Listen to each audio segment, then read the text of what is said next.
다니엘을 벨드사살이라 부르지 말라. 이것은 오늘 우리 신앙의 입장에서 신앙의 거룩성을 상실하지 말라. 우리가 하나님의 종으로서의 자긍심을 버리지 말라. 환경이 어떠하든지 상황이 어떠하든지 세상이 어떠하든지 오늘 우리는 신성한 자존심을 지키라, 이 말을 하고자 하는 것입니다. 다니엘은 어린 나이에 나라가 망했습니다. 그는 유다 족속입니다. 왕족 출신입니다. 그야말로 어릴 적부터 그 부모들로 인해서 많은 혜택을 누렸을 것입니다. 이 아이들은 또 보면은 원래 한간으로 쓰기 위해서 곤란했는데 흠도 없더라. 그야말로 잘생긴 아이들입니다. 아주 이쁜 아이들이에요. 모든 것이 잘 갖추어져 있지만 그러나 나라가 망하고 온 백성들이 죽임을 당하고 젊은 청년들이 전쟁터에서 수도 없이 죽임을 당하고 나라는 초토화됐습니다. 성전은 불타버렸습니다. 그들의 최고의 자존심 아닙니까? 성전은 불타버렸습니다. 성벽은 허물어졌습니다. 곳곳에 시체가 널렸습니다. 그리고 이 소년들은 여호야김 때에 전부 다 줄줄이 마치 닭장에 닭이 갇혀서 먼 나라로 끌려가듯이 그렇게 끌려간 아이들입니다. 이런 아이들의 수용소에서 한간장에 와서 아이들을 고르는 겁니다. 앞으로 우리로 따지면 옛날 내시, 이런 아이들을 쓰기 위해서 이 아이들이 뽑힘을 받은 것입니다. 그리고 가장 먼저 한 일이 뭐냐 하면 이름을 바꿔버린 겁니다. 오늘 본문 7절 말씀의 한간장이 그들의 이름을 고쳐 다니엘은 벨드사살이라 하고 하나냐는 사드락이라 하고 미사엘은 메삭이라 하고 아사라는 아벳느고라 하였더라. 이름을 바꿔버린 겁니다. 얼마나 이 말씀 한 절 속에 얼마나 비참함이 담겨 있는지 모릅니다. 저는 그때 태어나지 않았지만 우리 일제시대 때 36년 동안 일본 사람들이 와서 이 조선인을 다스릴 때 이름을 바꿔버린 겁니다. 일본 이름으로 바꿔버린 겁니다. 모든 것이 이제는 나라의 국권도 상실하고 임금도 힘이 없고 모든 주권을 다 잃어버리고 이름조차 바꿔버린 것입니다.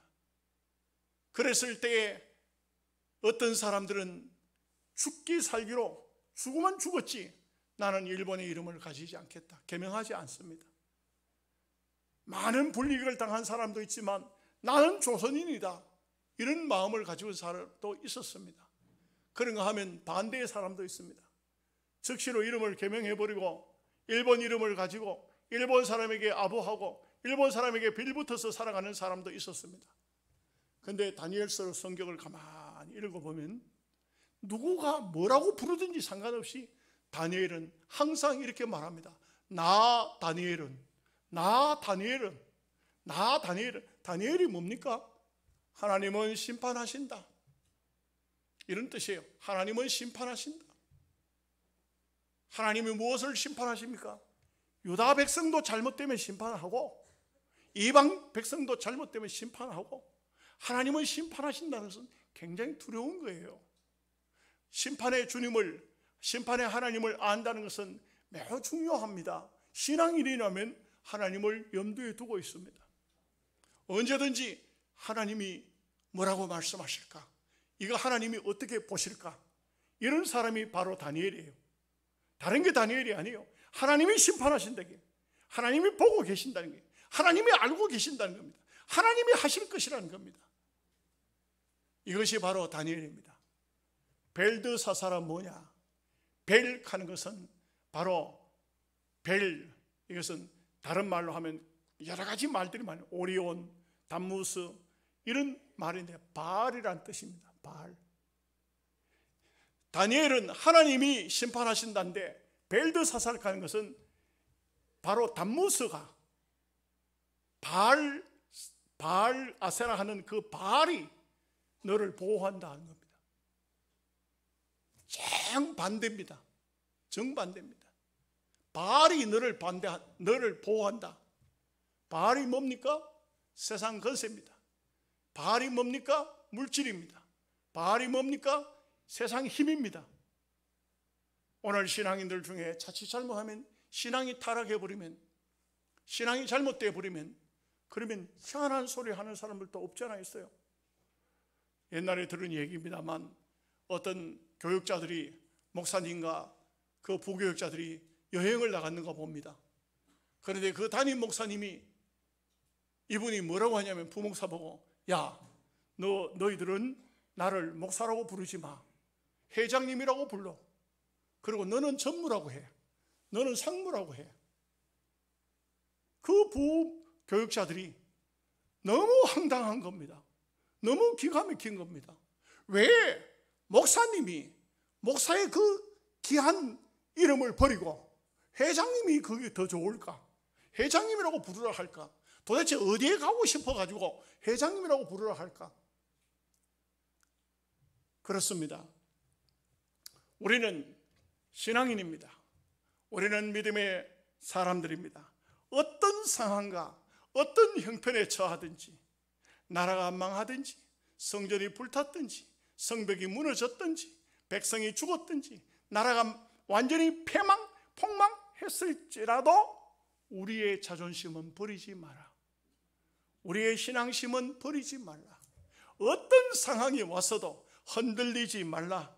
이것이 오늘 주고 있는 우리에게 메시지, 하나님의 뜻이라고 생각하는 것입니다. 사랑하는 성도 여러분, 우리가 살다가 보면 별별 일들을 다 당합니다. 별의별 일들을 다 당합니다. 여러분이 잘 아시는 얘기지만, 잘 알지만, 저는 수술을 받은 지 몇 날 되지 않았습니다. 대수술을 받았습니다. 이제 이번에 가서야 정확히 이제 수술에 대한 설명을 다 들었습니다. 판막 2개를 다 갈고 대동맥과 부정맥까지 다 갈았다는 얘기를 들었어요. 완전히 그냥 이 속에 들은 것을 거반 다 새로 교체한 듯한 그런 느낌이 듭니다. 그리고 참 실밥을 다 뽑고, 그런데 장례식이 생겼잖아요. 그런데 장례식이 생긴 그 집에서는 어떻습니까? 부목사 가서 하면 좋아할까요? 다른 교회 목사님 와서 하면 좋아할까요? 제가 그랬어요. 거기서 발인 예배 해가지고 5시에 그 교회 셋째 아들이 그 교회 나가니까 그 교회 목사님 보고 발인 예배를 해가지고, 그래가지고 여기 올라오셔서 제가 하간 예배를 인도하면 안 되겠습니까? 했더니 얼마가 있다 지나서 그 장로님, 아들 장로님이 전화 와서, 목사님, 이 교회 목사님이 5시에 발인 예배를 못 해주겠다고 합니다. 새벽 예배 때문에 안 되고, 새벽 예배 다 끝나고 7시에 예배를 해주겠다고 합니다. 그러면 7시에 예배 가지고는 제가 병원에 내려가서 의사를 만날 수가 없어요. 그래서 제가, 장로님, 예, 됐습니다. 5시에 제가 가겠습니다. 영양에서 3시에 가면 되니까 2시에 일어나서 씻고 장로님하고 같이 갔습니다. 그렇게 해가지고 가서 발인 예배를 하고 다시 영양 올라와서 하간식을 하고, 하간식 끝나고 다시 병원을 갔습니다. 가서 이제 실밥을 뽑는데, 실밥을 뽑은 의사가 하는 말이, 간호사가 하는 말이, 여러 군데 많이 살이 터져버렸습니다. 새로 검해야 됩니다. 새로 검해야 된다 하니까, 이게 새로 검해고 나니까 아마 그게 몸살이 난 것 같아요. 근데 또 이제 제가 그랬어요. 이분들이 새로 실로 검해고 또 호지개수로 찍고 이렇게 하는데, 근데 뭐라고 하냐면, 한 절반쯤 하면은 이 몸 주사 나온 게 깰 겁니다. 말씀하세요 하는 거예요. 그런데 여러분, 참 죄송한 얘기지만 제 입이 그 자존심을 그 사람들에게 드러내고 싶지 않아요. 아프지만 그냥 참았어요. 그냥 몸 주사를 놓지 않고 그냥 계속 끔했어요. 이 사람들은 물어보지도 않아요. 나도 가만히 있었고. 그래서 다 끔했어요. 그러면서 하는 말이, 이분은 좀 아플 텐데 잘 참네요. 집사람도 옆에서 하는 말이, 원래 잘 참습니다. 사실은 죽을 지경이죠. 그렇지만 여러분 육신적으로 뭐 좀 고통이 온다고 좀 아픔이 온다고 그걸 가지고 그거는 모습이 아닙니다. 우리가 어떤 상황에 어떤 삶에 어떤 형편에 처했든 간에 하나님께서 내게 이 일을 하게 하시면 하는 겁니다. 좀 힘들어도 하는 겁니다. 그걸로 인해서 죽는 거 아닙니다. 그걸로 인해서 생이 끝나는 게 아니라고요. 여러분, 제가 왜 이 말씀을 드립니까? 우리가 살다가 보면 힘든 일도 생기고 어려운 일도 생기고 어떤 극한 상황이 올 수도 있습니다. 극한 상황이 왔다고 할지라도 우리는 우리의 신앙의 자존심을 항상 지켜나가야 됩니다. 믿음으로 지켜나가는 것, 이것이 대단히 중요하다고 할 수가 있겠습니다. 몇 가지의 말씀을 드리겠습니다. 다니엘에 대해서 첫째는 다니엘은 어떤 사람인가? 왜 다니엘이 벨드사살이 되면 안 되는가? 다니엘은 하나님의 사람입니다. 하나님의 사람이라는 것은 무엇을 말합니까? 우리가 하나님 앞에 택함을 입었다. 어마어마한 귀한 축복을 받은 것입니다. 아무나 택함을 받는 것이 아닙니다. 그 누구라 할지라도 우리가 하나님의 택함을 받았다는 것은 하나님의 백성이 되었다는 것이고 하나님의 은혜를 입었다는 것이고 귀한 축복을 받은 것입니다. 그렇다면 우리는 어떤 장소에 있든지 어떤 상황에 처했든지 간에 영적인 신성한 자존심을 가지고 하나님의 뜻을 어떻게 일으킬 것인가, 어떻게 나타낼 것인가를 생각할 수 있어야 됩니다. 이번에 새로 이제 제가 말씀드린 것처럼 새로 2차로 또 다시 입원을 했습니다. 몸이 너무 막 맥박이 빨라지기 시작하고 호흡이 가쁘고 또 혈압이 떨어지기 시작하고 세 가지 문제가 왔어요. 다시 이제 급하게 사회 목사가 운전을 해서 다시 병원을 갔더니 재입원 시키는 겁니다. 재입원을 시켜서 2인실로 들어갔습니다. 그래 들어갔는데 거기에 청년 하나가 입원을 하고 있었습니다. 이 청년은 저는 잘 몰랐는데 집사람이 오더니만 여보 이 청년은 정신병이랍니다. 그래? 멀쩡해 보이는데 그러고 있는데 저녁이 되니까 어머니가 전화가 온 겁니다. 아들이 병원에 입원하고 있으니 어머니가 보호자로 오지도 못하고 나이가 어떻게 되는지 형편이 어떻게 되는지 모르지만 아들에게 전화를 해서 얘기를 하는데 아마 그 아들은 병원에 입원한 지가 상당히 된 것 같아요. 그 어머니의 전화를 받는데 그 어머니는 줄곧 하는 말이 아들아 너의 아버지를 이해하거라. 너의 아버지가 살아온 삶이 그렇지 않느냐. 아버지는 너를 사랑한다. 이렇게 말하는 거예요. 그런데 아들은 그 어머니한테 이렇게 대답을 하는 겁니다. 어머니, 내가 어떻게 아버지를 이해할 수가 있겠어요? 어떻게 아버지를 이해할 수가 있겠어요? 어머니가 몰라서 그렇지요. 아버지는 내게 웃는 얼굴로 대하지 않았어요. 아버지는 내게 험한 얼굴로 대했어요. 아버지는 내게 얼마나 한 번씩 얼굴을 찡그리고 나를 쳐다보면 나는 그것이 두려움이 공포가 되어서 밤잠을 자지 못했어요. 어떻게 내가 아버지를 이해할 수 있고 아버지를 용서할 수 있어요? 이겁니다. 그 어머니와 아들의 대화는 2시간 정도가 되는데 저녁 시간에 늦은 시간까지 2시간 동안 대화를 하고 저는 옆자리에 누워서 가만히 그 아들을 위해서 이 사람에게도 복음이 필요하겠다. 이 사람도 예수님이 필요하겠다. 그래 듣고 있는데 이 아들과 엄마와 아버지의 사이에 참 미묘한 감정이 흐르고 있어요.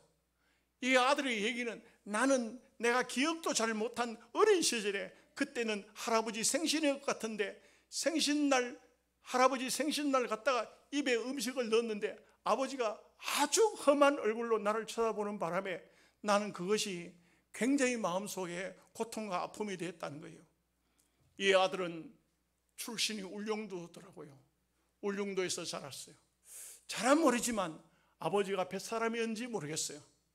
그러다 보니까 아버지는 이 아들에 대해서 바르게 나는 비록 이런 삶을 험한 직업을 가지고 있지만 아들만큼은 잘 키우고 반듯하게 키우고 싶은지 모르겠어요. 아마 잘은 모르지만 내 상상, 내 추측 속에 할아버지가 생일을 맞았을 때 손자가 그냥 쫓아가서 무슨 음식을 입에다 집어넣었던 것 같아요.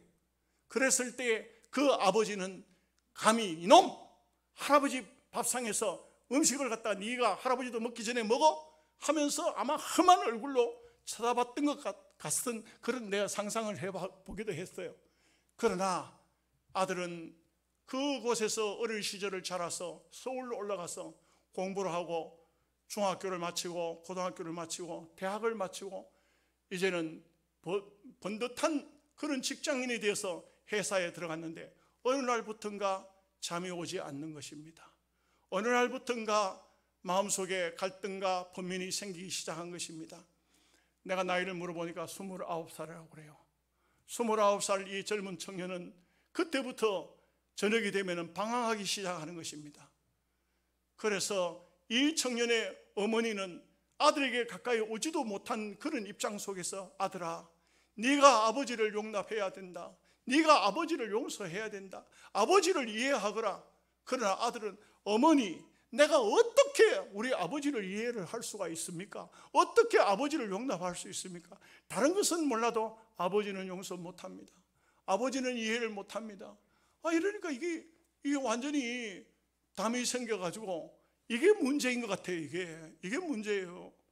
그래서 또 아침에 일어나니까 또 엄마가 전화 와서 2시간 정도 대화를 하고, 그리고는 이 아들은 엄마의 전화를 받으면서 울다가 또 전화를 받다가 또 자기의 울분을 터뜨리다가 제가 옆에 있으니까 막 화가 나지만 화를 내려고 하다가는 또 참다가 그렇게 하고 있었어요.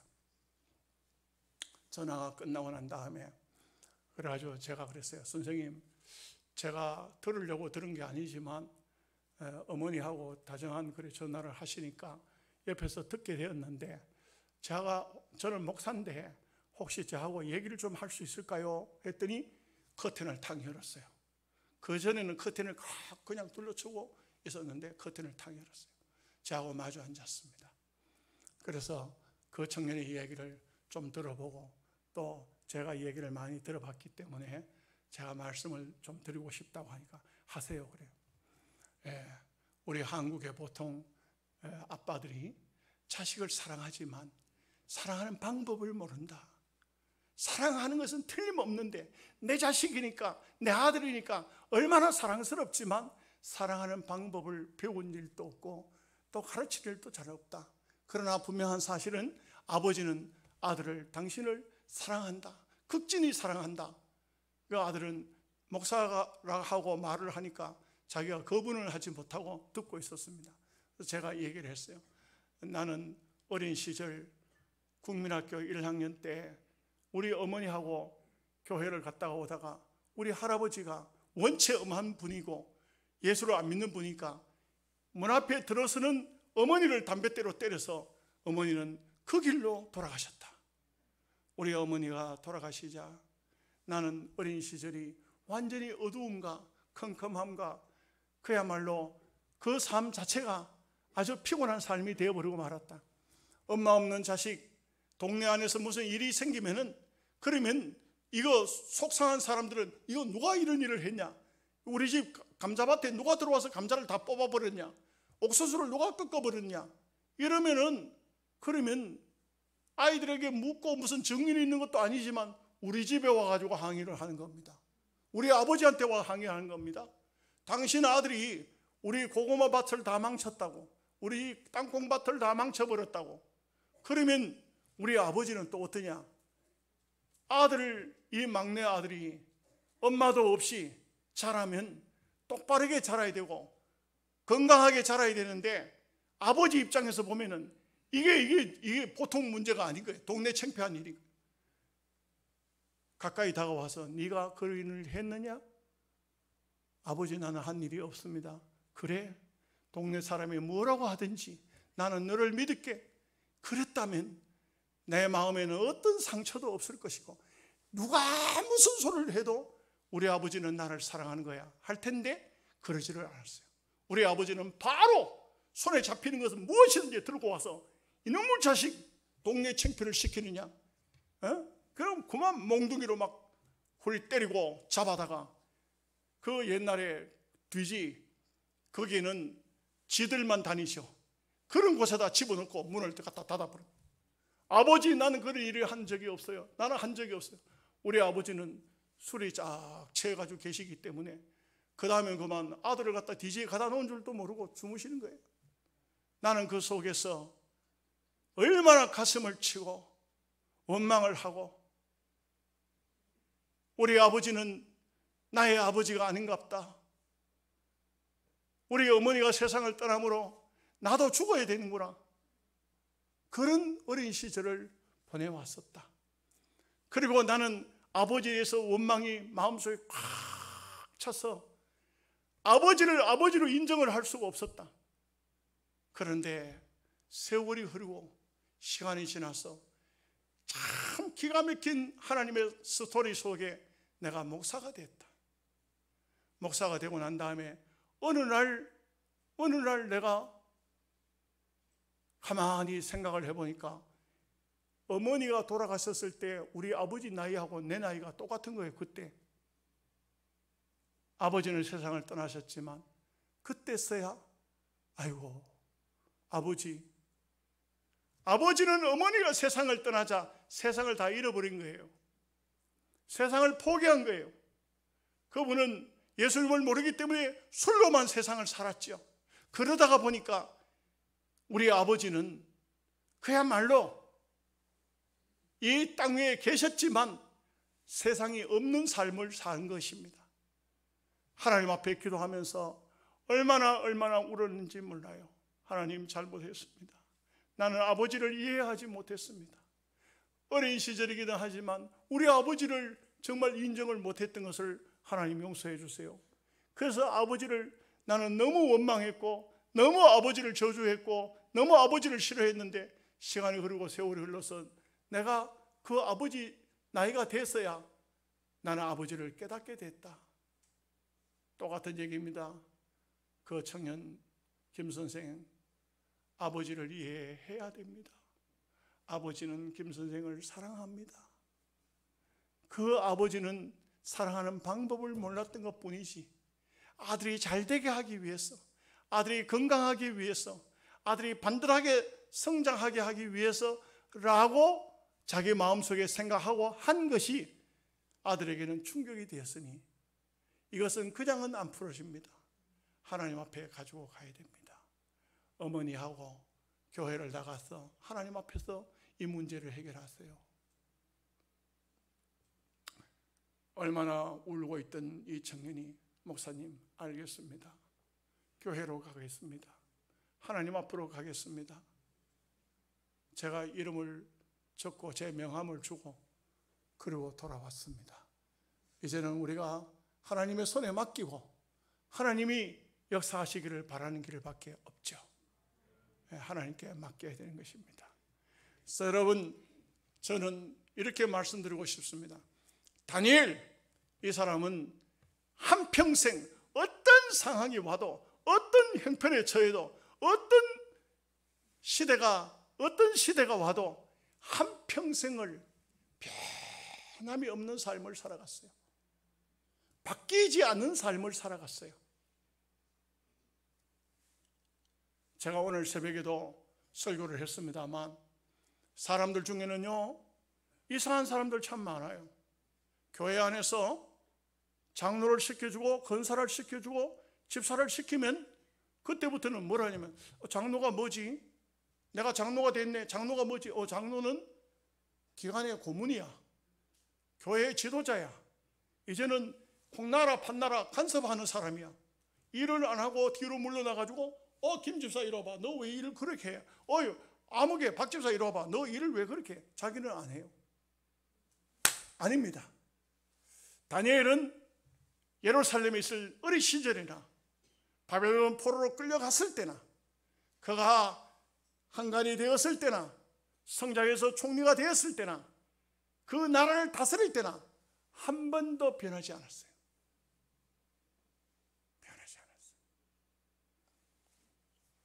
제가 몇 해 전에 LA에 집회 갔을 때 제가 볼 때는 나이가 한 60쯤 돼 보이는 분이 옷도 양복도 아니고 그냥 뭐 옷을 3층으로 입었어요.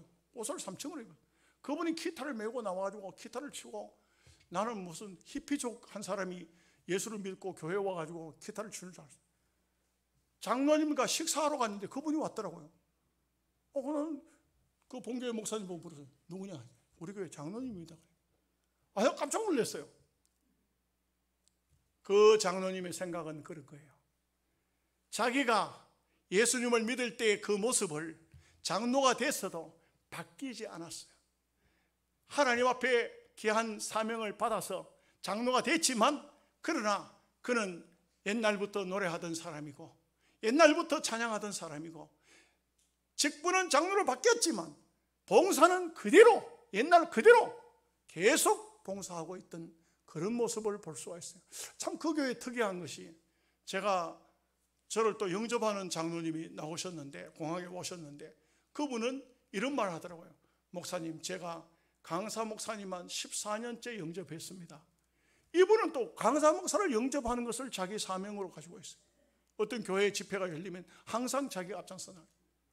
여러분, 참 이것은 어떤 의미에서 보면, 오늘 우리가 하나님께서 내게 주신 어떤 직임이 주어졌을 때 어떻게 그 장소에서 있느냐, 비가 오든지 눈이 오든지 바람이 불든지 환경이 어떠하든지 상관없이 내가 받은 하나님의 그 귀한 성직을 그대로 준행해 나가는 사람이 다니엘이에요. 다니엘의 자존심을 버리면 안 된다.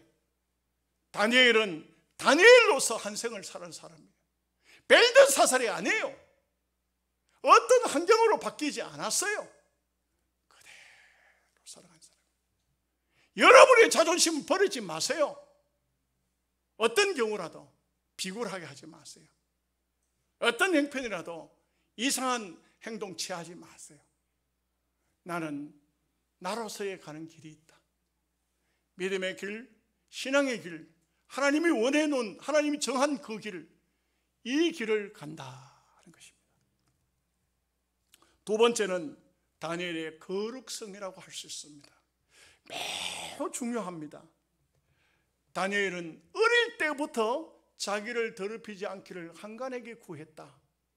여러분, 우리가요, 주님의 보혈로 거룩해지죠. 주님이 우리의 죄를 씻어주셨죠.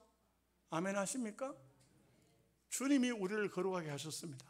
그러나 이 거룩은, 주님은 우리를 거룩하게 하셨으나 우리가 주님의 거룩을 받아들여야 됩니다. 인정해야 됩니다. 이게 뭐 비유가 될런지 모르겠습니다만, 목욕탕을 잘 만들어 따뜻한 물을 담아 놔도 내가 목욕하지 않으면 소용이 없죠.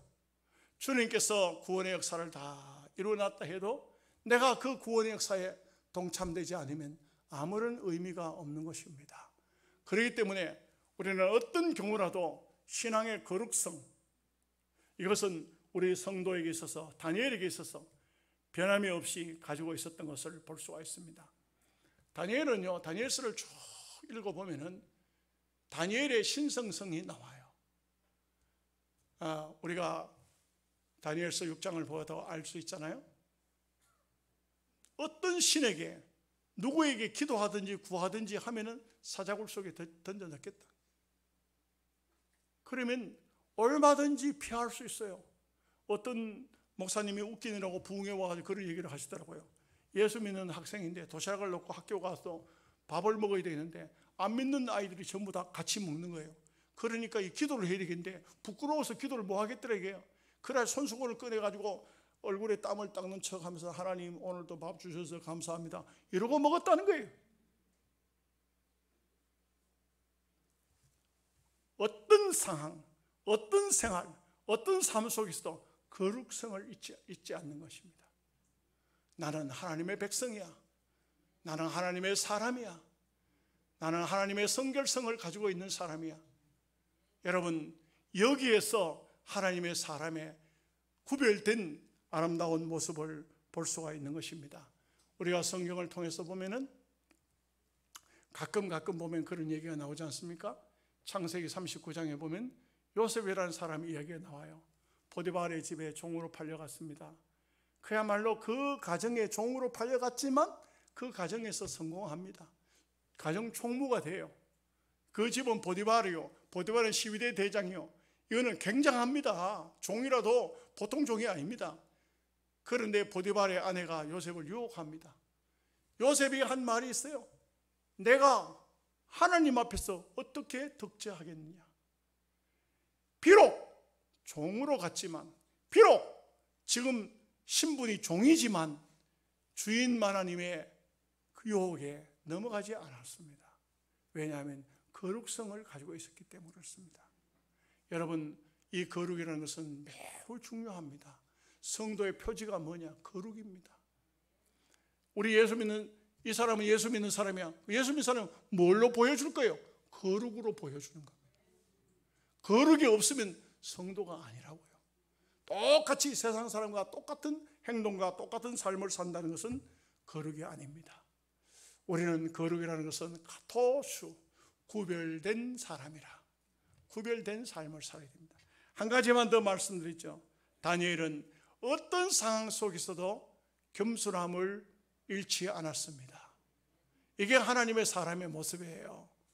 다니엘은요, 포로 수용 생활 속에서나 나중에 총리가 되었을 때나 나중에는 총리 중에도 127도를 다스리는 그 총리 중에 총리가 3명이 있었는데 그 중에서 최고의 총리가 되었을 때나 변함이 없었습니다. 언제나 다니엘은 겸손했습니다. 절대 교만하지 않았습니다. 하나님은요, 하나님 백성의 가장 신성성을 뭘로 보고 있느냐? 하나님의 거룩성을 담고 그 다음에 하나님의 겸손을 가지는 것입니다. 그래서 우리가 가장 닮아야 할 것이 무엇인가? 바로 예수 그리스도의 그 존귀하신 모습을 담는 것입니다. 우리는 아직도 인성을 가지고 있고 육신적인 정욕적인 것들을 많이 품고 있습니다. 그러나 분명한 것은 우리는 언제나 우리 마음만큼이라도 예수님을 닮아야지, 예수님과 같은 말과 행동을 해야지, 이런 삶이 되어야 됩니다. 오늘 말씀을 마치겠습니다. 벨드사살, 세상적으로는 굉장합니다. 다 소용이 없습니다. 다니엘, 하나님은 심판하신다. 하나님이 결국은 모든 것을 다스리신다.